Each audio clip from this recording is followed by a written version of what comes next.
మన VVIT university absolute discipline, absolute education. పశ్చిమ బెంగాల్లోని నాడియా జిల్లాలో జరిగిన ఓ షాకింగ్ ఘటన ఇప్పుడు దేశవ్యాప్తంగా చర్చనీయాంశంగా మారింది. అమ్మమ్మ అంత్యక్రియలకు వెళ్లిన ఓ యువకుడు అక్కడే అందరూ చూస్తుండగానే ఊహించని పని చేశాడు. శ్మశాన వాటికలో మండుతున్న విద్యుత్ కొలిమిలోకి ఒక్కసారిగా దూకడంతో అక్కడున్న వారంతా షాక్ గురయ్యారు. వెంటనే సిబ్బంది అప్రమత్తమై అతడిని బయటకు తీసిన తీవ్రంగా గాయపడడంతో హాస్పిటల్కు తరలించారు. ప్రస్తుతం అతడి పరిస్థితి విషమంగా ఉన్నట్లు సమాచారం. ఇక పూర్తి వివరాల్లోకి వెళ్తే పశ్చిమ బెంగాల్లోని నాడియా జిల్లాలో ఓ కుటుంబం వారి ముసలావిడ అంత్యక్రియలకు అన్ని ఏర్పాట్లు చేసింది.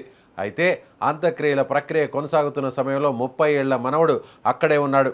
అయితే ఏం జరిగిందో తెలియదు, కానీ ఒక్కసారిగా అతడు మండుతున్న విద్యుత్ కొలిమి వైపు పరిగెత్తి అందరూ చూస్తుండగానే అందులోకి దూకేశాడు. ఈ సీన్ను చూసిన అక్కడ ఉన్న వారంతా ఒక్కసారిగా షాక్ గురయ్యారు. ఇది కలనా లేక నిజమా అనేది తెలుసుకోలేకపోయారు. అక్కడే విధులు నిర్వహిస్తున్న శ్మశాన వాటిక సిబ్బంది వెంటనే స్పందించారు.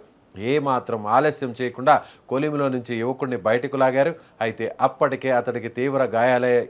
వెంటనే హాస్పిటల్కు తరలించి చికిత్స అందిస్తున్నారు.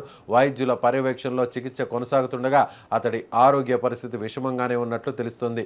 ప్రాథమికంగా అమ్మమ్మ మరణంతో తీవ్ర మనస్తాపానికి గురై ఈ చర్యకు పాల్పడి ఉండొచ్చని అధికారులు అనుమానిస్తున్నారు. అయితే అసలు కారణం ఏంటి, ఆ సమయంలో ఏం జరిగింది అనే విషయాలు తెలియాల్సి ఉంది. ఇదిలా ఉండగా ఈ ఘటనకు సంబంధించిన వీడియోలే ప్రస్తుతం సోషల్ మీడియాలో వైరల్గా మారుతున్నాయి. ఈ వీడియోను చూసిన చాలామంది ఇది నిజంగానే జరిగిందా అన్నట్టు కామెంట్స్ చేస్తున్నారు.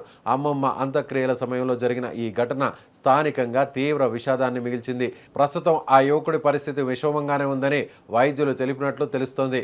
పోలీసులు కూడా అన్ని కోణాల్లో దర్యాప్తును కొనసాగిస్తున్నారు.